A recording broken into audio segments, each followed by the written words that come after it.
എന്റെ പേര് രേഷ്മ. നമ്മൾ ഇന്ന് നോക്കാൻ പോകുന്നത് MMPC 004 block 1 unit 1 introduction to അക്കൗണ്ടിങ്ങിന്റെ രണ്ടാമത്തെ ക്ലാസ് ആണ്. ഫസ്റ്റ് ക്ലാസ്സിൽ നമ്മൾ ഇൻട്രൊഡക്ഷൻ ടു അക്കൗണ്ടിങ്ങിലെ ബേസിക് ആയിട്ടുള്ള കാര്യങ്ങളൊക്കെ പറഞ്ഞിട്ടുണ്ടായിരുന്നു. ഇന്നത്തെ ക്ലാസ്സിന് നമ്മൾ നോക്കാൻ പോകുന്നത് അതിന്റെ കണ്ടിന്യൂഷൻ ആണ്. അപ്പൊ ആദ്യത്തെ ക്ലാസ്സിൽ നമ്മൾ അക്കൗണ്ടിങ് എന്താണ്, അതിന്റെ ബേസിക് ഡെഫിനേഷൻ എന്താണ്, അതുപോലെ അക്കൗണ്ടിങ് ആയിട്ട് ബന്ധപ്പെട്ട് വരുന്ന ബാക്കി കുറച്ച് ബേസിക് കൺസെപ്റ്റ്സ് ഒക്കെ നോക്കിയിട്ടുണ്ടായിരുന്നു. അപ്പോ ഇന്നത്തെ ക്ലാസ്സിൽ നമ്മൾ ആദ്യം നോക്കാൻ പോകുന്നത് എന്താന്ന് വെച്ചാൽ സിസ്റ്റംസ് ഓഫ് അക്കൗണ്ടിങ്ങിനെ കുറിച്ചിട്ടാണ്. ഈ സിസ്റ്റംസ് ഓഫ് അക്കൗണ്ടിങ്ങില് രണ്ട് സിസ്റ്റംസ് ആണ് നമ്മൾ മെയിൻ ആയിട്ട് നോക്കുന്നത്. Double entry system, single entry system. Double entry system എന്നുണ്ട്. ഇപ്പൊ നമ്മൾ അക്കൗണ്ടിങ് എന്ന് പറഞ്ഞാൽ എന്താണ് പഠിച്ചത്? നമ്മള് ട്രാൻസാക്ഷൻസിനെ ഐഡന്റിഫൈ ചെയ്ത്, റെക്കോർഡ് ചെയ്ത്, ക്ലാസിഫൈ ചെയ്ത്, സമ്മറൈസ് ചെയ്തതിന് ശേഷം ആ സമ്മറൈസ് ചെയ്ത ഡാറ്റ അനലൈസ് ചെയ്ത് ഇന്റർപ്രറ്റ് ചെയ്ത് എൻഡ് യൂസേഴ്സിന്, അതിനായിട്ട് ബന്ധപ്പെട്ട് കിടക്കുന്ന യൂസേഴ്സിന് റിപ്പോർട്ട് ചെയ്യുന്ന ഒരു പ്രോസസ്സിനെയാണ് എന്തെന്ന് പറയുന്നത്? അക്കൗണ്ടിങ് എന്ന് പറയുന്നത്. അപ്പോ ഡബിൾ എൻട്രി സിസ്റ്റം അഥവാ ഡെബിറ്റ് ക്രെഡിറ്റ് സിസ്റ്റം എന്ന് പറഞ്ഞാൽ ഡുവൽ ആസ്പെക്ട് പ്രിൻസിപ്പിൾസിനെ ബേസ് ചെയ്തിട്ടുള്ള സിസ്റ്റമാണ് ഡബിൾ എൻട്രി സിസ്റ്റം എന്ന് പറയുന്നത്. അതായത് ഇപ്പോ ഞാനൊരു ഉദാഹരണം പറയുകയാണെങ്കിൽ, ഒരാള് ഒരു സ്ഥാപനം, ഓർഗനൈസേഷൻ നടത്തുകയെന്ന് വിചാരിക്കാം. ആ ആള് ആ ഓർഗനൈസേഷന്റെ അണ്ടറിൽ ഒരു 10,000 രൂപയ്ക്ക് ഒരു ഇൻവെന്ററി വാങ്ങി.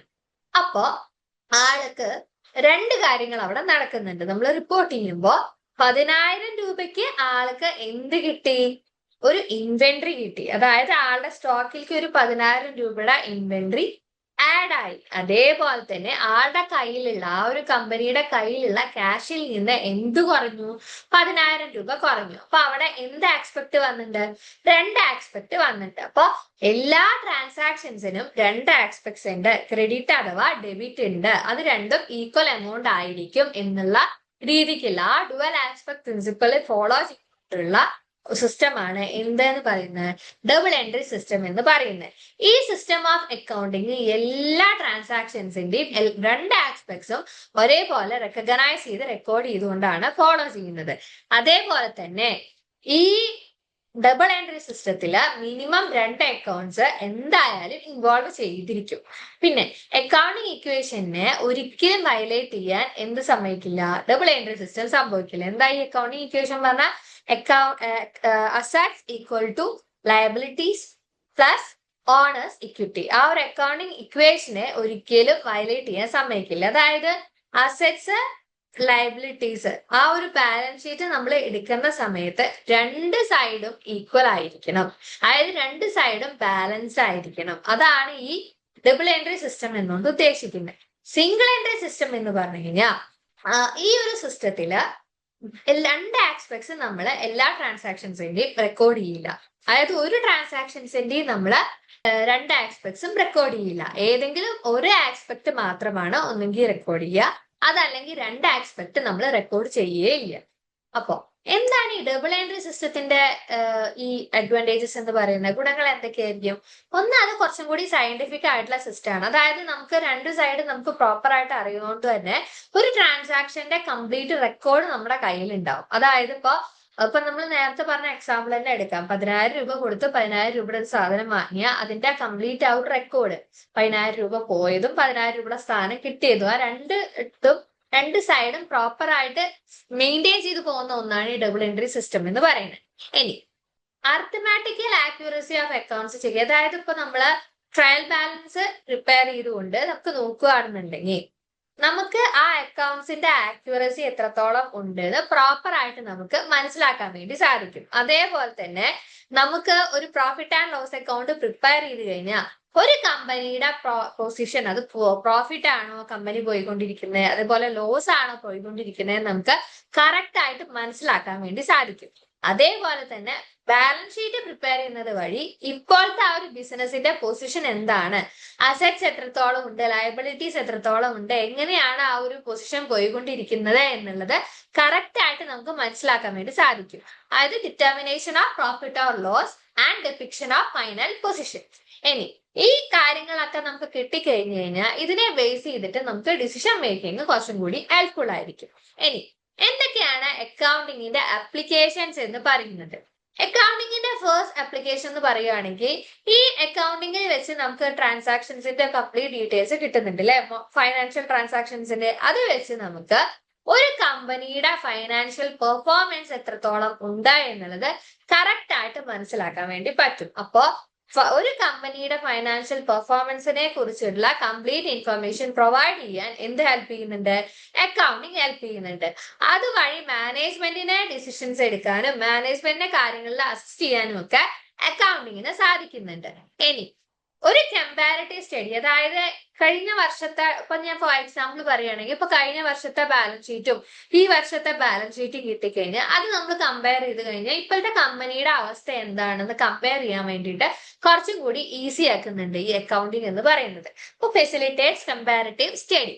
ഇനി helps in settlement of tax liability, അതായത് ഒരു കമ്പനിയുടെ ടാക്സ് ലയബിലിറ്റി കാര്യങ്ങൾ പ്രോപ്പർ ആയിട്ട് സെറ്റിൽ ചെയ്യാൻ വേണ്ടിയിട്ടും എന്ത് ഹെൽപ്പ് ചെയ്യുന്നുണ്ട്?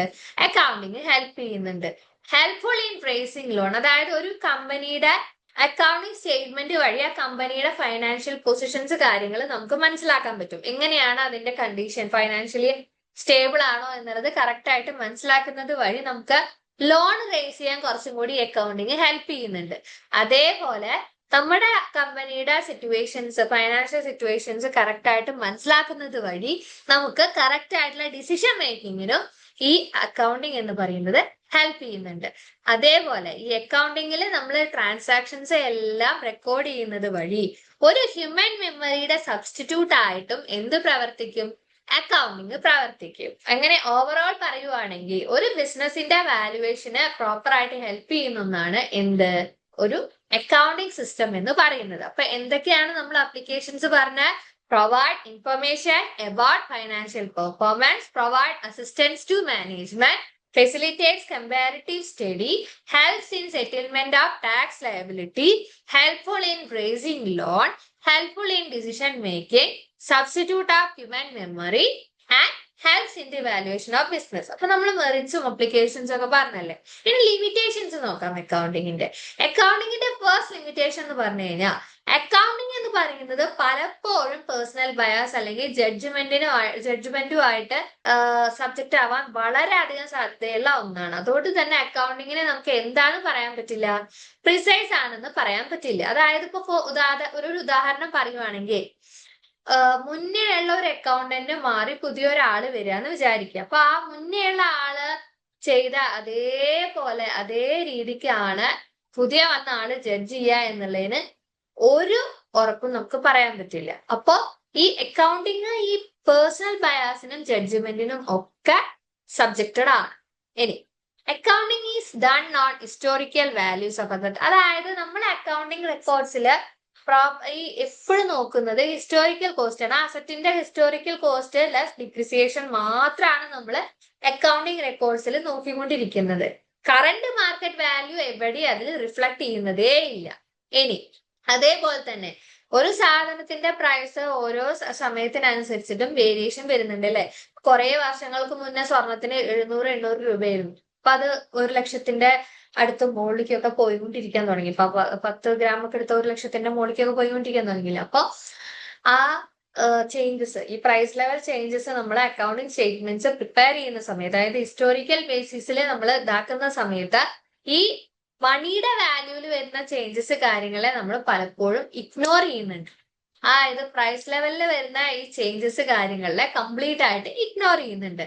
അതേപോലെ തന്നെ അക്കൗണ്ടിങ് എന്ന് പറയുന്നത് മോണിറ്ററി ട്രാൻസാക്ഷൻസിനെ മാത്രമാണ് റെക്കോർഡ് ചെയ്യുന്നത്. ക്വാളിറ്റേറ്റീവ് ഇൻഫർമേഷനെ, ക്വാളിറ്റേറ്റീവ് ആസ്പെക്ട്സിനെ കംപ്ലീറ്റ് ആയിട്ട് ഇഗ്നോർ ചെയ്യുന്നുണ്ട്. അതിനൊരു ഉദാഹരണം പറയുകയാണെങ്കിൽ ഇപ്പൊ നമ്മുടെ കമ്പനിയിൽ ഒരു മാനേജറിനെ നമ്മൾ ഹയർ ചെയ്തു എന്ന് വിചാരിക്കാം.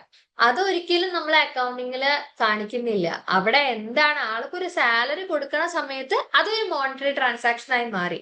അതാണ് അക്കൗണ്ടിങ്ങിൽ വരിക. അപ്പൊ ക്വാളിറ്റേറ്റീവ് ഇൻഫർമേഷനെ നമ്മൾ ഒരിക്കലും അക്കൗണ്ടിങ്ങില് കാണിക്കുന്നില്ല. ഇനി അഫക്റ്റഡ് ബൈ വിൻഡോ ഡ്രസ്സിംഗ്, അതായത് അക്കൗണ്ടിങ്ങിൽ ഒരു കമ്പനിയുടെ പൊസിഷൻ ആക്ച്വൽ പൊസിഷനേക്കാൾ കുറച്ചും കൂടി ബിസിനസ്സിന് ഫേവറബിൾ ആയിട്ടുള്ള ഒരു പൊസിഷൻ പ്രസന്റ് ചെയ്യാൻ വേണ്ടിയിട്ട് അക്കൗണ്ടിങ്ങിൽ പല മാനിപ്പുലേഷനും നടക്കും. അതിനെയാണ് വിൻഡോ ഡ്രസ്സിംഗ് എന്നുകൊണ്ട് ഉദ്ദേശിക്കുന്നത്. അപ്പൊ എന്തൊക്കെയാണ് ലിമിറ്റേഷൻസ് വരുന്നത്? അക്കൗണ്ടിങ് എന്ന് പറയുന്നത് പ്രിസൈസ് അല്ല. Accounting is not precise. Accounting is done not historical values of assets, ignore the effect of price level changes, ignore the qualitative information affected by window dressing. Any qualitative characteristics of accounting information. Qualitative accounting informationന്റെ qualitative characteristics main ആയിട്ട് എന്തിനാ useful ആവുന്നത് വെച്ചാൽ decision making പ്രോസസ്സിനാണ്. അത് 4 വരുന്നത്. ഒന്ന് reliability എന്ന് പറഞ്ഞു കഴിഞ്ഞാൽ ഒരു കമ്പനിക്ക് നമ്മൾ കൊടുക്കുന്ന ആ ഒരു ഫൈനാൻഷ്യൽ ഇൻഫോർമേഷൻ, അക്കൗണ്ടിങ് ഇൻഫോർമേഷൻ എന്ന് പറയുന്നത് ഇറർ ആൻഡ് ബയാസ് ഫ്രീ ആയിരിക്കും എന്ന് ഉറപ്പുവരുത്തുക എന്നുള്ളതാണ് റിലയബിലിറ്റി എന്നുകൊണ്ട് ഉറപ്പുവരുത്തുക. അതായത് റിലയബിലിറ്റി എന്നുകൊണ്ട് ഉറപ്പുവരുത്തുക എന്താണെന്ന് വെച്ചാൽ ആ കൊടുക്കുന്ന ഇൻഫോർമേഷൻ 100% കറക്റ്റ് ആണ്, ഒരു ബയാസ്നെസ് നമ്മൾ അതിൽ കാട്ടിയിട്ടില്ല എന്ന് ഉറപ്പുവരുത്തലാണ് റിലയബിലിറ്റി എന്നുകൊണ്ട് അർത്ഥമാക്കുന്നത്. റെലവൻസ് എന്നുകൊണ്ട് അർത്ഥമാക്കുന്നത് എന്താ വെച്ചാൽ ഈ ഇൻഫോർമേഷൻ എന്ന് പറയുന്നത് യൂസേഴ്സിന് ആവശ്യമുള്ളതാണ് എന്നുള്ളത് ഉറപ്പുവരുത്തുന്നതാണ് റെലവൻസ് എന്ന്. അതായത് ആ ഇൻഫോർമേഷൻ റെലവന്റ് ആണ് എന്നുള്ളത് ഉറപ്പുവരുത്തുന്നത്. ദെൻ അണ്ടർസ്റ്റാൻഡബിലിറ്റി, ഏതൊരാൾക്കും ക്ലിയർ ആയിട്ട് മനസ്സിലാക്കാനും ഇന്റർപ്രറ്റ് ചെയ്യാനും പറ്റുന്ന രീതിക്ക് ആയിരിക്കണം ഫൈനാൻഷ്യൽ സ്റ്റേറ്റ്മെന്റ്സ് ഉണ്ടായിരിക്കേണ്ടത്. കമ്പയറബിലിറ്റി, ഇപ്പോ അതായത് മുന്നേ ഉള്ള സമയത്തെയും ഇപ്പോൾ ഉള്ള സമയത്തെയും അല്ലെങ്കിൽ രണ്ട് ഫോംസ് തമ്മിലുള്ള പെർഫോമൻസിനെ കമ്പയർ ചെയ്യാൻ പറ്റുന്ന രീതിക്കായിരിക്കണം എന്ത് അക്കൗണ്ടിങ് ഇൻഫർമേഷൻ എന്ന് പറയുന്നത്. അപ്പൊ റിലയബിലിറ്റി, റെലവൻസ്, അണ്ടർസ്റ്റാൻഡബിലിറ്റി, കമ്പയറബിലിറ്റി. ഇനി എന്തുകൊണ്ടാണ് അക്കൗണ്ടിങ്ങിനെ ഇൻഫോർമേഷൻ സിസ്റ്റം എന്ന് പറയുന്നത്? അതായത് അക്കൗണ്ടിങ് എന്ന് പറയുന്നത് കുറെ ആക്ടിവിറ്റീസിന്റെ ഒരു ഇങ്ങനെ സീരിയസ് ആയിട്ടുള്ള ഒരു ലിങ്ക്ഡ് ആക്ടിവിറ്റീസിന്റെ ഒരു ഇതാണ് അക്കൗണ്ടിങ് എന്ന് പറയുന്നത്. അതായത് ഫസ്റ്റ് നമ്മൾ ഇൻഫർമേഷൻ ഐഡന്റിഫൈ ചെയ്യുന്നു, കളക്ട് ചെയ്യുന്നു, റെക്കോർഡ് ചെയ്യുന്നു, അതിനുശേഷം അനലൈസ് ചെയ്യുന്നു, ഇവാലുവേറ്റ് ചെയ്യുന്നു, ദെൻ കമ്മ്യൂണിക്കേറ്റ് ചെയ്യുന്നു. അങ്ങനെ ഒരു ലിങ്ക്ഡ് ആയിട്ടുള്ള ഒരു പ്രോസസ് ആണല്ലേ അക്കൗണ്ടിങ് എന്ന് പറയുന്നത്. അപ്പൊ ഏതൊരു സിസ്റ്റത്തെയും പോലെ തന്നെ അക്കൗണ്ടിങ്ങിലും ഇൻപുട്ട് ഉണ്ട്, പ്രോസസ്സിംഗ് ഉണ്ട്, ഔട്ട്പുട്ട് ഉണ്ട്. അപ്പൊ അതുകൊണ്ട് തന്നെ അതിനെ എന്തെന്ന് പറയാം? നമുക്ക് അക്കൗണ്ടിങ് ഒരു ഇൻഫർമേഷൻ സിസ്റ്റം ആണെന്ന് പറയാം. എന്താണ് അക്കൗണ്ടിങ്ങിലെ ഇൻപുട്ട് വരുന്നത്? റോ ഡാറ്റ, അതായത് ട്രാൻസാക്ഷൻസ്, ഇവന്റ്സ് ഒക്കെയാണ് ഇൻപുട്ട് വരുന്നത്. പ്രോസസ് ചെയ്യുന്നത് എന്താ? പീപ്പിൾ, എക്യുപ്മെന്റ് അല്ലെങ്കിൽ മെത്തേഡ്സ് ഒക്കെ ഇങ്ങനത്തെ യൂസ് ചെയ്തിട്ട് റെക്കോർഡ് ചെയ്ത് അനലൈസ് ചെയ്യുന്നു. എന്താണ് നമുക്ക് കിട്ടുന്ന ഔട്ട്പുട്ട്? റിപ്പോർട്ട്സ് അല്ലെങ്കിൽ ഡിസിഷൻ മേക്കിങ്ങിന് വേണ്ട ഒരു ഇൻഫർമേഷൻ കിട്ടുന്നു. അപ്പോ എന്താണ് ഇതിന്റെ ഗോൾ? എന്താ? എന്റെ യൂസേഴ്സിന് ആ ഒരു ആവശ്യക്കാർക്ക് വേണ്ട ആവശ്യം മീറ്റ് ചെയ്യുന്ന രീതിയിലുള്ള ഇൻഫോർമേഷൻസ് പ്രൊവൈഡ് ചെയ്യുക എന്നുള്ളതാണ് അക്കൗണ്ടിങ് എന്ന സിസ്റ്റത്തിന്റെ മെയിൻ ഗോൾ എന്ന് പറയുന്നത്. ഔട്ട്പുട്ട് റിക്വയർമെന്റ്സ് നമുക്ക് കറക്റ്റ് ഔട്ട്പുട്ട് റിക്വയർമെന്റ്സ് ആണ് നമുക്ക് ഏത് ഡാറ്റയാണ് സെലക്ട് ചെയ്യേണ്ടത്, ഏത് ഡാറ്റയാണ് പ്രോസസ് ചെയ്യേണ്ടത്, എന്ത് ഡാറ്റയാണ് സെലക്ട് ചെയ്യേണ്ടത്, എന്ത് ഡാറ്റയാണ് പ്രോസസ് ചെയ്യേണ്ടത് എന്നുള്ളത് തീരുമാനിക്കുന്നത്. ഇനി ആരൊക്കെയാണ് ഈ അക്കൗണ്ടിങ് ഇൻഫർമേഷന്റെ യൂസേഴ്സ് എന്ന് പറയുന്നത്? പല ഗ്രൂപ്പ്സും ഈ അക്കൗണ്ടിങ് ഇൻഫർമേഷനെ റിലൈ ചെയ്യുന്നുണ്ടെന്ന് പറഞ്ഞു. ഓരോ യൂസേഴ്സിനും എന്തായിരിക്കും? പല പല ആവശ്യങ്ങളായിരിക്കും അല്ലെ. അപ്പൊ ആദ്യത്തെ യൂസർ എന്ന് പറയുന്നത് share holders and investors. Share holders and investors എന്ന് പറഞ്ഞു കഴിഞ്ഞാൽ ഇപ്പൊ നമ്മളൊരു മാർക്കറ്റില് ഒരു കമ്പനിയിൽ ഷെയർ ഇട്ടു എന്ന് വിചാരിക്കുക, അതിനെ കുറച്ച് മണി നമ്മൾ ഇൻവെസ്റ്റ് ചെയ്യുന്നു എന്ന് വിചാരിക്കുക. അപ്പൊ നമ്മൾ അതിന്റെ ആ കമ്പനിയുടെ പ്രോഫിറ്റബിലിറ്റി എങ്ങനെയാണ്, നമ്മളെ ഇൻവെസ്റ്റ് ചെയ്ത പൈസ സേഫ് ആണോ അതോ നമ്മുടെ കയ്യിൽ നിന്ന് പോവോ, ഗ്രോത്ത് പ്രോസ്പെക്ട്സ് എത്രത്തോളം ഉണ്ട്. ഇപ്പൊ നമ്മൾ ഷെയർ മാർക്കറ്റിലെ കാര്യങ്ങളിലൊക്കെ നമ്മൾ ഇൻവെസ്റ്റ് ചെയ്യുന്ന സമയത്ത് നമ്മൾ 100 തവണ നോക്കും അല്ലെ, പ്രോഫിറ്റ് കിട്ടോ റിട്ടേൺ കിട്ടോ എന്നുള്ളത്. അപ്പൊ ഫസ്റ്റ് ആൾക്കാർ ഷെയർ ഹോൾഡേഴ്സ് ആൻഡ് ഇൻവെസ്റ്റേഴ്സ്, അതായത് മണി ഇൻവെസ്റ്റ് ചെയ്യുന്ന ആൾക്കാർ, അവരുടെ പ്രോഫിറ്റബിലിറ്റി അറിയാനും അവരുടെ ഇൻവെസ്റ്റ്മെന്റ് എത്രത്തോളം സേഫ് ആണെന്ന് അറിയാനും ഗ്രോത്ത് പ്രോസ്പെക്ട്സ് ഒക്കെ അറിയാൻ വേണ്ടിയിട്ട് അക്കൗണ്ടിങ് യൂസ് ചെയ്യുന്നുണ്ട്. അപ്പൊ അക്കൗണ്ടിങ് എന്ന് പറയുന്നത് ഹിസ്റ്റോറിക്കലി അവരുടെ നീഡ്സ് സെർവ് ചെയ്യാൻ വേണ്ടിയിട്ടാണ് ഡെവലപ്പ് ചെയ്തിരിക്കുന്നത്. ഇനി രണ്ടാമത്തെ യൂസറാണ് ക്രെഡിറ്റേഴ്സ്. യൂസർ കാറ്റഗറിയാണ് ക്രെഡിറ്റേഴ്സ്. അത് ഷോർട്ട് ടേം ക്രെഡിറ്റേഴ്സും വരാം, ലോങ് ടേം ക്രെഡിറ്റേഴ്സും വരാം. ഷോർട്ട് ടേം ക്രെഡിറ്റേഴ്സ് എന്ന് പറഞ്ഞാൽ ട്രേഡ് ക്രെഡിറ്റേഴ്സ്, അതായത് നമുക്ക് ഗൂഡ്സ് ആൻഡ് സർവീസസ് പ്രൊവൈഡ് ചെയ്യുന്ന സപ്ലയേഴ്സ് കാര്യങ്ങളൊക്കെയാണ് ഷോർട്ട് ടേം ക്രെഡിറ്റേഴ്സ് വരിക. അതായത് അവർക്ക് പൈസ തിരിച്ചു കിട്ടുമോ, കടത്തിലൊക്കെ നമുക്ക് ക്രെഡിറ്റിലൊക്കെ സാധനങ്ങൾ തന്നു കഴിഞ്ഞാൽ അവർക്ക് ആ പൈസ കിട്ടുമോ അല്ലെങ്കിൽ നഷ്ടം വരുമോ എന്നുള്ളത് അറിയാൻ വേണ്ടിയിട്ട് അവരെ അക്കൗണ്ടിങ് ഹെൽപ്പ് ചെയ്യുന്നുണ്ട്. പിന്നെ ലോങ് ടേം ക്രെഡിറ്റേഴ്സ്, അതായത് ലെൻഡേഴ്സ്, നമുക്ക് പൈസ ലോണ് കാര്യങ്ങള് തരുന്ന ആൾക്കാർക്ക് നമ്മുടെ അക്കൗണ്ടിങ് എത്രത്തോളം നമ്മുടെ ഫൈനാൻഷ്യൽ പൊസിഷൻ ഓക്കെ ആണ് എന്നുള്ളത് മനസ്സിലാക്കാനും എന്ത് ഹെൽപ്പ് ചെയ്യും? അക്കൗണ്ടിങ് ഹെൽപ്പ് ചെയ്യും. ഇനി അടുത്ത യൂസർ എന്ന് പറയുന്നത് അത് ഇവര് മെയിൻ ആയിട്ട് ഈ ക്രെഡിറ്റേഴ്സ് മെയിൻ ആയിട്ട് എന്തിനാ ഇപ്പൊ നേരത്തെ പറഞ്ഞ പോലെ തന്നെ ഒരു ലോൺ എടുക്കുന്ന സമയത്ത് നമുക്കറിയാം ക്രെഡിറ്റ് സ്കോർ കാര്യങ്ങളൊക്കെ നോക്കാറില്ലേ. നമുക്ക് ലോൺ തരുന്നതിന്റെ മുന്നേ നമ്മൾ മുന്നേ ലോൺ എടുത്തിട്ടുണ്ടോ, അത് കറക്റ്റ് ആയിട്ട് അടച്ചു തീർത്തിട്ടുണ്ടോ, എങ്ങനെയാണ് നമ്മുടെ ക്രെഡിറ്റ് സ്കോർ എന്നുള്ളതൊക്കെ നോക്കാറുണ്ടല്ലോ, പോയിന്റ്സ് ഒക്കെ നോക്കാറുണ്ടല്ലോ. അപ്പൊ അങ്ങനത്തെ കാര്യങ്ങൾക്കൊക്കെ ഈ അക്കൗണ്ടിങ് ഇൻഫർമേഷൻ അവരെ നന്നായി ഹെൽപ്പ് ചെയ്യുന്നുണ്ട്. ഇനി മൂന്നാമത്തെ കാറ്റഗറിയാണ് എംപ്ലോയീസ്. എംപ്ലോയീസ് എന്തിനാ, നമ്മളൊരു സ്ഥലത്ത് ജോലി ചെയ്യുകയാണെന്നുണ്ടെങ്കിൽ നമുക്ക് ആ സാലറി കിട്ടുമോ, അല്ലെങ്കിൽ ബോണസ് കിട്ടുമോ, നമുക്ക് പ്രോഫിറ്റ് ഷെയറിംഗ് ഉണ്ടാവോ, എങ്ങനെയാണ് അവിടുത്തെ ഇൻഡസ്ട്രിയൽ റിലേഷൻസ് നടക്കുന്നത് എന്നുള്ളതൊക്കെ അറിയാൻ എംപ്ലോയീസ് ഇൻട്രസ്റ്റഡ് ആവും. അപ്പൊ അവർക്ക് ഈ ഡിസിഷൻസ് കാര്യങ്ങളിലൊക്കെ പാർട്ടിസിപ്പേഷൻ, അതേപോലെ തന്നെ ഫെയർനെസ് ഉറപ്പുവരുത്താൻ ഈ അക്കൗണ്ടിങ് ഇൻഫർമേഷന്റെ ഡിസ്ക്ലോഷർ എന്ന് പറയുന്നത് വളരെയധികം അത്യാവശ്യമാണ്. പിന്നെ അടുത്ത കാറ്റഗറിയാണ് ഗവൺമെന്റ്. ഗവൺമെന്റിന് ഒരു കമ്പനിയുടെ അക്കൗണ്ടിങ് ഡാറ്റ എന്തിനാണ്, അവരുടെ റെഗുലേഷൻസിന്, ടാക്സ് ആക്ഷൻസിന്, അതുപോലെ പോളിസി മേക്കിങ്ങിനൊക്കെ ഈ അക്കൗണ്ടിങ് ഡാറ്റ വളരെയധികം ആവശ്യമാണ്. അതായത് നമ്മൾ കറക്റ്റ് ആയിട്ട് എല്ലാ കാര്യങ്ങളും ഫോളോ ചെയ്ത് പോകുന്നുണ്ടോ എന്ന് അറിയാൻ, നമ്മുടെ പ്രോഫിറ്റ് എങ്ങനെയാണ്, ഇൻവെസ്റ്റ്മെന്റ്സ് എങ്ങനെയാണ്, കോസ്റ്റ് എങ്ങനെയാണ്, ടാക്സസ് എങ്ങനെയാണ് നമ്മൾ കറക്റ്റ് ആയിട്ട് ഇതാക്കുന്നുണ്ടോ എന്നുള്ളതൊക്കെ, ആ ഇൻഫർമേഷൻസ് ഒക്കെ ഒരു ഇക്കണോമി മാനേജ് ചെയ്യുന്നതിൽ വളരെയധികം ഹെൽപ്ഫുൾ ആണ്. യൂണിഫോം റിപ്പോർട്ടിംഗ് എന്ന് പറയുന്നത് വളരെയധികം ക്രൂഷ്യലാണ് ഈ വിൻഡോ ഡ്രസ്സിംഗ് പോലെയുള്ള മാനിപ്പുലേഷൻസ് കാര്യങ്ങൾ അവോയ്ഡ് ചെയ്യണമെന്നുണ്ടെങ്കിൽ.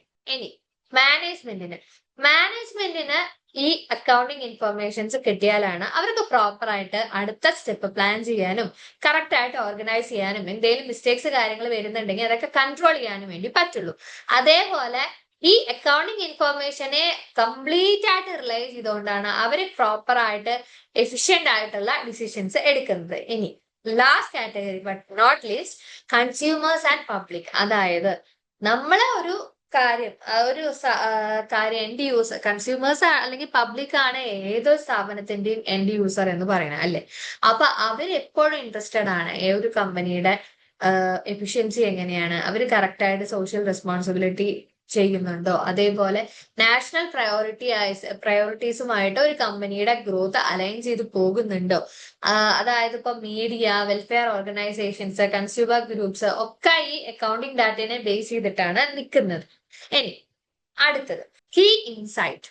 അക്കൗണ്ടിങ് ഇൻഫർമേഷൻ, അതായത് ഈ യൂസേഴ്സിന് കൊടുക്കുന്ന ഇൻഫർമേഷൻ എന്ന് പറയുന്നത് എല്ലായ്പ്പോഴും സെയിം ആയിരിക്കില്ല. അതായത് ഓരോരുത്തരുടെയും ആവശ്യങ്ങൾ ഡിഫറെന്റ് ആയിരിക്കും. അപ്പൊ അവർക്ക് അനുസരിച്ചിട്ട് ഇൻഫർമേഷൻ ഇവർ പ്രൊവൈഡ് ചെയ്യും. അതായത് അക്കൗണ്ടിങ് ഇൻഫർമേഷന്റെ ഒബ്ജക്റ്റീവ് എന്നത് എന്താ ഉദ്ദേശിക്കുന്നത് വെച്ചാൽ, ഈ പല ഇൻട്രസ്റ്റ് ഉള്ള ആൾക്കാരാണെങ്കിൽ പോലും അവർക്ക് കറക്റ്റ് ആയിട്ടുള്ള ഡിസിഷൻസ് എടുക്കാൻ പാകത്തിലുള്ള രീതിയിൽ നമുക്ക് ഇൻഫർമേഷൻസ് പ്രൊവൈഡ് ചെയ്യാൻ വേണ്ടിയിട്ട് പറ്റണം. ഇതിനെയാണ് അക്കൗണ്ടിങ് ഇൻഫർമേഷന്റെ മെയിൻ ഒബ്ജക്റ്റീവ് എന്ന് പറയുന്നത്. ഇനി നേച്ചർ ഓഫ് അക്കൗണ്ടിങ് ഫംഗ്ഷൻ നോക്കി. Accounting as a service function. നമ്മളിപ്പോ നേരത്തെ നോക്കിയത് എന്താ, accounting as an information system ആണ്. ഇനി നമ്മൾ നോക്കാൻ പോകുന്നത് accounting as a service function.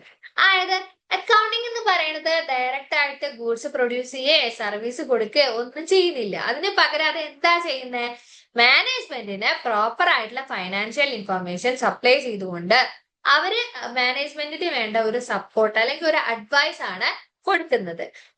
അതിൽ നമ്മൾ ചീഫ് അക്കൗണ്ടിങ് എക്സിക്യൂട്ടീവ് എടുക്കുകയാണെന്നുണ്ടെങ്കിൽ ആളെന്ന് പറയുന്നത് ഒരു സ്റ്റാഫിന്റെ പൊസിഷനാണ്, അഡ്വൈസറി റോളിലാണ് അവര് നിൽക്കുന്നത്. അവര് ലൈൻ അതോറിറ്റി, അതായത് ബാക്കി ഡിപ്പാർട്ട്മെന്റ്സിനെ വെച്ച് നോക്കുന്ന സമയത്ത് ലൈൻ അതോറിറ്റി ആയിട്ട് ഒരു സ്റ്റാഫ് പൊസിഷന്റെ ഇതിലാണ് ചീഫ് അക്കൗണ്ടിങ് എക്സിക്യൂട്ടീവ് നിൽക്കണം, അഡ്വൈസറി റോളിലാണ് നിൽക്കുന്നത്.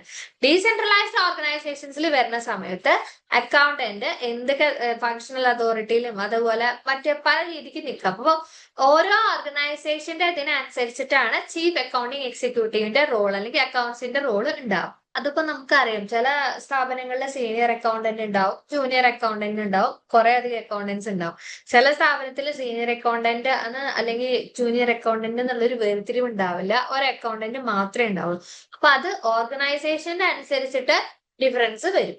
ഇനി ഒരു അക്കൗണ്ടന്റിന്റെ സീനിയർ ആയിക്കോട്ടെ ജൂനിയർ ആയിക്കോട്ടെ 2 phases of the accountants role എങ്ങനെയാന്ന് നോക്കാം. First one, watch dog role. അതായത് ടോപ്പ് മാനേജേഴ്സിന് വരുന്നതാണ് watch dog role. Watch dog എന്ന് പറഞ്ഞാൽ തന്നെ നമുക്കറിയാം എന്താണ് വാച്ച് ഡോഗിന്റെ മലയാളം മീനിങ് എന്താണ്, കാവൽ നായ എന്നാണ് അർത്ഥം. അതുകൊണ്ട് എന്താ അർത്ഥാക്കണം, ഇത് ഒരു കൊളാക്കലി അങ്ങനെ പറയണം കേട്ടോ വാച്ച് ഡോഗ് റോളിന്. അത് നിങ്ങൾ അങ്ങനെ ആയിട്ട് കണക്കൂട്ടണ്ട. അതായത് ഒരു കമ്പനിയുടെ ഫൈനാൻഷ്യൽ റിസൾട്ട്സിനെ പ്രോപ്പർ ആയിട്ട് റെക്കോർഡ് ചെയ്തിട്ട് റിപ്പോർട്ട് ചെയ്യുന്ന, അതില് കറക്റ്റ് ആയിട്ട് അതിലെ അക്കൗണ്ടബിലിറ്റിയും ട്രാൻസ്പെറൻസിയും ഉറപ്പുവരുത്തിക്കൊണ്ട് ഫൈനാൻഷ്യലി ഉള്ള റിസൾട്ട്സിനെ കാര്യങ്ങളെ പ്രോപ്പർ ആയിട്ട് റെക്കോർഡ് ചെയ്ത് റിപ്പോർട്ട് ചെയ്യുന്ന സ്കോർ കീപ്പർ ആയിട്ട് ആക്ട് ചെയ്യുന്ന ആൾക്കാർ, ആ ടോപ്പ് മാനേജേഴ്സിനാണ് വാച്ച് ഡോഗ് റോൾ എന്നുകൊണ്ട് ഉദ്ദേശിക്കുന്നത്. ഇനി ഹെൽപ്പർ റോൾ എന്ന എന്താണ് ഉദ്ദേശിക്കുന്നത്? മിഡിൽ ആൻഡ് ലോവർ മാനേജേഴ്സ്, അതായത് കുറച്ചും കൂടി താഴെയുള്ള മാനേജേഴ്സ് പ്രോബ്ലംസ് ഡയറക്റ്റ് ആയിട്ട് നോക്കി അതില് സോൾവ് ചെയ്യാൻ വേണ്ടി അസിസ്റ്റ് ചെയ്യുന്ന ആൾക്കാരാണ് ഹെൽപ്പർ റോൾ എന്ന് പറയുന്നത്. അവർ ഈ ബഡ്ജറ്റ് പ്രിപ്പയർ ചെയ്യുന്നതിലും ഡോക്യുമെന്റ്സ് കൺട്രോൾ ചെയ്യണേലും റിപ്പോർട്ട്സ് ഇന്റർപ്രറ്റ് ചെയ്യുന്നതിലും ഒക്കെ ഗൈഡൻസ് പ്രൊവൈഡ് ചെയ്യുന്ന ആൾക്കാരാണ്. അപ്പൊ രണ്ടിതാണ് വരുന്നത്, വാച്ച് ഡോഗ് റോളും ഹെൽപ്പർ റോളും. വാച്ച് ഡോഗ് എന്ന് പറഞ്ഞു കഴിഞ്ഞാൽ ഫൈനാൻഷ്യൽ റിസൾട്ട്സിനെ പ്രോപ്പർ ആയിട്ട് റെക്കോർഡ് ചെയ്ത് റിപ്പോർട്ട് ചെയ്യുന്ന ഒരു സ്കോർ കീപ്പർ ആയിട്ട് ആക്ട് ചെയ്യുന്ന ആളാണ് വാച്ച് ഡോഗ് റോൾ എന്നോട് ഉദ്ദേശിക്കുന്നത്. ഹെൽപ്പർ റോൾ എന്ന് പറഞ്ഞു കഴിഞ്ഞാൽ പ്രോബ്ലംസിൽ ഡയറക്റ്റ് ആയിട്ട് അറ്റൻഡ് ചെയ്തിട്ട് ആ പ്രോബ്ലംസ് സോൾവ് ചെയ്യാൻ അസിസ്റ്റ് ചെയ്യുന്ന ആൾ. ഇനി എന്താണ് ഈ അക്കൗണ്ടിങ് ഇതിന്റെ മെയിൻ ഇന്ററാക്ഷൻ കൊണ്ട് ഈ ഇന്ററാക്ഷൻ എന്ന് പറഞ്ഞുകൊണ്ട് എന്താ, അക്കൗണ്ടൻസും ലൈൻ മാനേജേഴ്സും തമ്മിലുള്ള ഇന്ററാക്ഷൻ കൊണ്ട് എന്താണ് ഗുണമുള്ളത്, എന്താണ് അതിന്റെ ഇമ്പോർട്ടൻസ്? ഇപ്പൊ നമ്മൾ നേരത്തെ പറഞ്ഞു ചീഫ് അക്കൗണ്ടിങ് എക്സിക്യൂട്ടീവ് എന്ന് പറയുന്നത് സ്റ്റാഫ് പൊസിഷൻ ആണ് ഹോൾഡ് ചെയ്യുന്നത്. അവര് ഡയറക്റ്റ് അങ്ങനെ ഓരോ ഡിപ്പാർട്ട്മെന്റ്സുമായിട്ട് ഇതാക്കണേക്കാൾ ലൈൻ അതോറിറ്റി അങ്ങനെ ആയിട്ട് കണക്ട് ചെയ്തിട്ടാണ് നിൽക്കുന്നത് പറഞ്ഞു. ഡീസെൻട്രലൈസ്ഡ് ഓർഗനൈസേഷൻസിലാണ് അക്കൗണ്ടന്റ് എന്ന് പറയുന്നത് ഫങ്ഷണൽ അതോറിറ്റി എക്സസൈസ് ചെയ്യുക കുറച്ചും കൂടി ഡിവിഷൻസ് വെച്ച് ഇതാക്കണ സമയത്ത്. അപ്പോ എന്താണ് ഈ ഇന്ററാക്ഷൻ കൊണ്ട്? ലൈൻ മാനേജേഴ്സും അക്കൗണ്ടൻസും തമ്മിൽ ഒരു ഫ്രീക്വന്റ് ഇന്ററാക്ഷൻ നടന്നുകൊണ്ട് എന്താ ഗുണം ഉണ്ടാവുക? ഫസ്റ്റ് വൺ എന്ന് പറയുന്നത് അവര് തമ്മിൽ ഇങ്ങനെ ഒരു ഇന്ററാക്ഷൻ നടക്കുന്നത് വഴി അവർക്കിടയിലുള്ള ഒരു മ്യൂച്വൽ അണ്ടർസ്റ്റാൻഡിങ്ങും ട്രസ്റ്റ് ഒക്കെ ബിൽഡ് ചെയ്യാൻ വേണ്ടിയിട്ട് ഹെൽപ്പ് ചെയ്യുന്നുണ്ട്.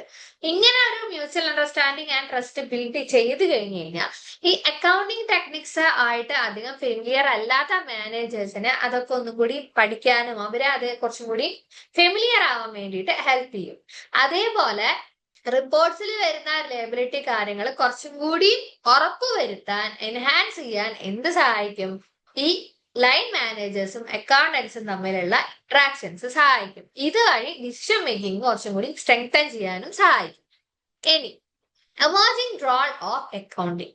എമർജിംഗ് റോൾ ഓഫ് അക്കൗണ്ടിങ് എന്ന് പറഞ്ഞാൽ ഓവർ ടൈം, ഈ ടൈം പോകുന്നതിനനുസരിച്ച് സോഷ്യോ എക്കണോമിക് നീഡ്സ് ചേഞ്ച് ആയിക്കൊണ്ടിരിക്കും. അപ്പൊ അതിനനുസരിച്ച് അക്കൗണ്ടിങ്ങിന് വന്നുകൊണ്ടിരിക്കുന്ന മാറ്റം, എവല്യൂഷൻ, ഇതിനെയാണ് നമ്മൾ എമർജിംഗ് റോൾ ഓഫ് അക്കൗണ്ടിങ് എന്നുകൊണ്ട് ഇതാക്കുന്നത്. അപ്പൊ അതിൽ സെവറൽ ഫേസസ് വന്നിട്ടുണ്ട്.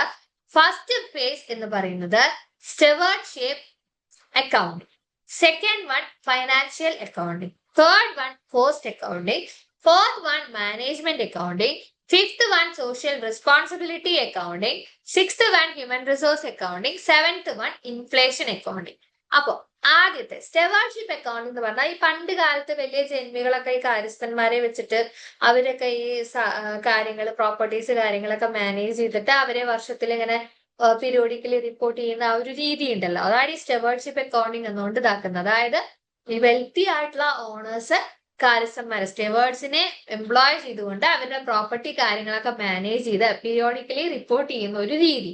ഇതിന്റെ മെയിൻ ഫോക്കസ് എന്ന് പറഞ്ഞു കഴിഞ്ഞാൽ അവരുടെ അസറ്റ്സ്, ഡെപ്റ്റ്, ട്രാൻസാക്ഷൻസിനെയൊക്കെ സിമ്പിൾ ആയിട്ട് റെക്കോർഡ് കീപ്പ് ചെയ്യുന്ന രീതി.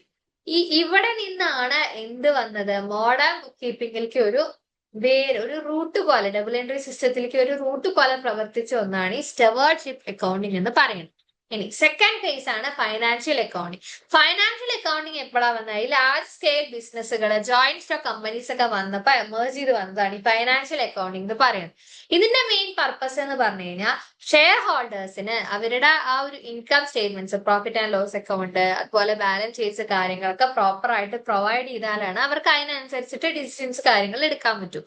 അപ്പൊ ഫൈനാൻഷ്യൽ അക്കൗണ്ടിങ്ങിലെ മെയിൻ സോഷ്യൽ റോൾ എന്ന് പറഞ്ഞു കഴിഞ്ഞാൽ സേവിങ്സിനെ പ്രോപ്പർ ആയിട്ട് മൊബിലൈസ് ചെയ്ത് അവരെ ഇൻവെസ്റ്റ്മെന്റ്സിലേക്ക് ചാനൽ ചെയ്ത് അതുവഴി ഇൻവെസ്റ്റേഴ്സിന് കറക്റ്റ് ആയിട്ടുള്ള ഇൻഫർമേഷൻ കൊടുത്തുകൊണ്ട് കുറച്ചും കൂടി ഇൻവെസ്റ്റ്മെന്റ്സ് കാര്യങ്ങൾ ചാനൽ ചെയ്യാനും അങ്ങനെയുള്ള ആ ഒരു രീതിക്കാണ് എന്ത് പ്രവർത്തിക്കുന്നത് ഫൈനാൻഷ്യൽ അക്കൗണ്ടിങ്ങിൽ ആ ഒരു ഫേസിൽ പോയിക്കൊണ്ടിരിക്കുന്നത്.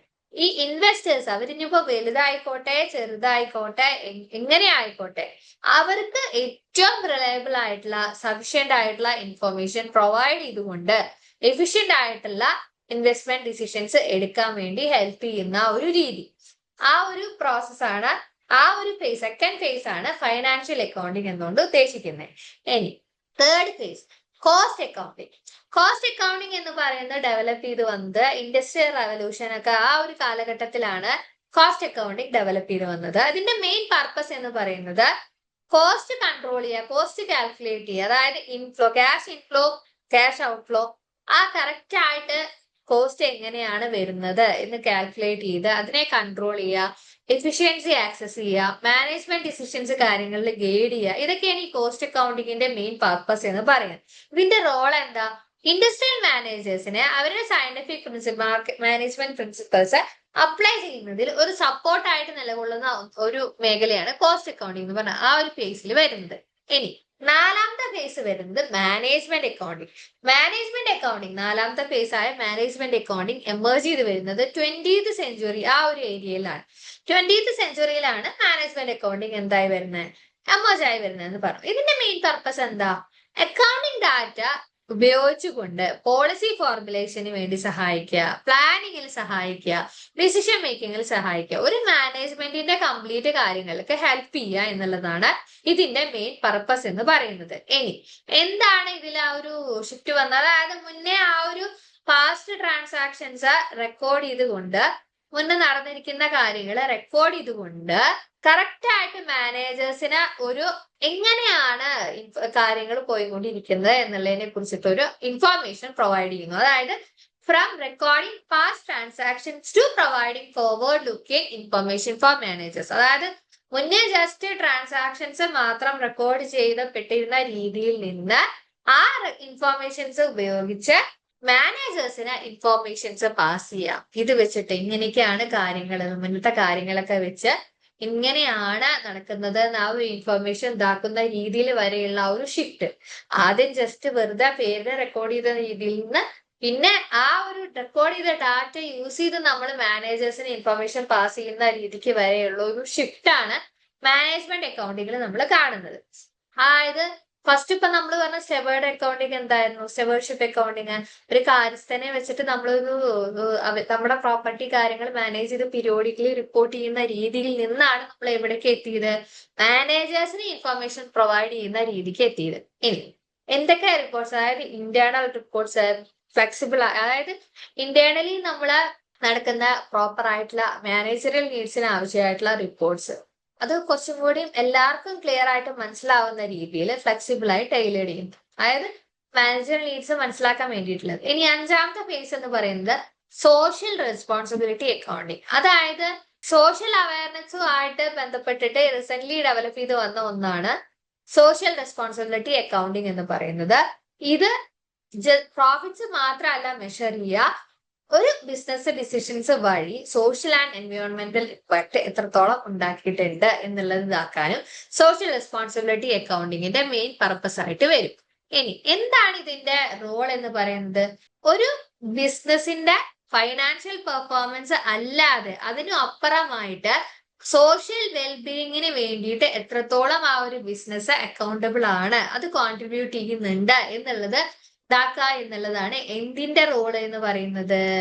സോഷ്യൽ റെസ്പോൺസിബിലിറ്റി അക്കൗണ്ടിങ്ങിന്റെ റോൾ എന്ന് പറയുന്നത്. ഇനി human resource accounting. Human resource accounting എന്ന് പറയുന്നത് ഫസ്റ്റ് അറ്റംപ്റ്റ് ചെയ്തത് 1964 1990s അതിനൊരു നോളേജ് ഇക്കണോമിയിൽ ഒരു ഇമ്പോർട്ടൻസ് ഗെയിൻ ചെയ്യാൻ വേണ്ടിയിട്ട് പറ്റുന്നത്. ഇനി ഹെർമൻസ് എന്ന് പറഞ്ഞ ആളാണ് ആ ഒരു ഹെർമൻസ് അതിലാണ് വരുന്നത്. 1964 അറ്റംപ്റ്റ് ചെയ്തത്, 1990s ഇതാക്കിയത്. അതിന്റെ ആ കറക്റ്റ് ആയിട്ട് എന്താണ് അതിന്റെ ഇമ്പോർട്ടൻസ് എന്നുള്ളത് മനസ്സിലാക്കി വന്നത് എപ്പോഴാണ്? 1990s. ഇനി എന്താണ് ഈ ഹ്യൂമൻ റിസോഴ്സ് അക്കൗണ്ടിങ്ങിന്റെ പർപ്പസ് എന്ന് പറയുന്നത്?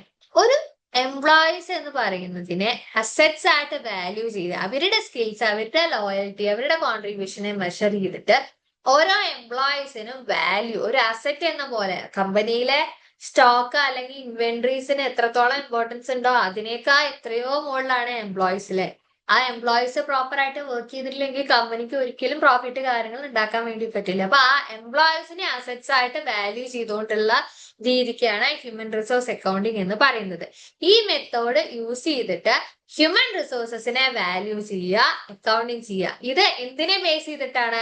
കോസ്റ്റ് അല്ലെങ്കിൽ ഹ്യൂമൻ റിസോഴ്സസിന്റെ എക്കണോമിക് വാല്യൂവിനെ ബേസ് ചെയ്തിട്ടാണ് ഇങ്ങനെ നമ്മൾ വാല്യൂ ആണ്. ഇതിൽ എന്താ ചാലഞ്ച് വരുന്ന വെച്ചാൽ ഒരു ഹ്യൂമൻ ക്യാപിറ്റലിനെ നമുക്ക് ക്വാണ്ടിഫൈ ചെയ്യാൻ, മെഷർ ചെയ്യാൻ വളരെയധികം ഡിഫിക്കൽട്ട് ആണ്.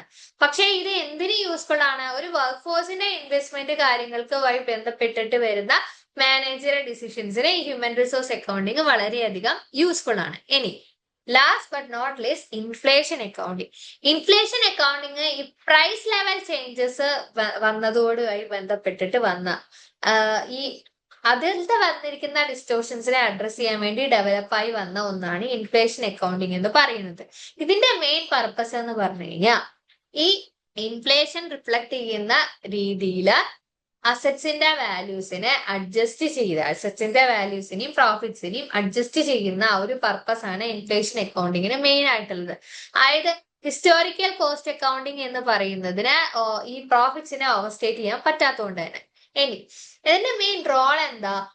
ഈ ഇൻഫ്ലേഷണറി പീരീഡ്സില് കുറച്ചും കൂടി റിയലിസ്റ്റിക് ആയിട്ടുള്ള ഫൈനാൻഷ്യൽ സ്റ്റേറ്റ്മെന്റ്സ് പ്രൊവൈഡ് ചെയ്യുക എന്നുള്ളതാണ് എന്തിന്റെ റോള്? Inflation അക്കൗണ്ടിങ്ങിന്റെ role.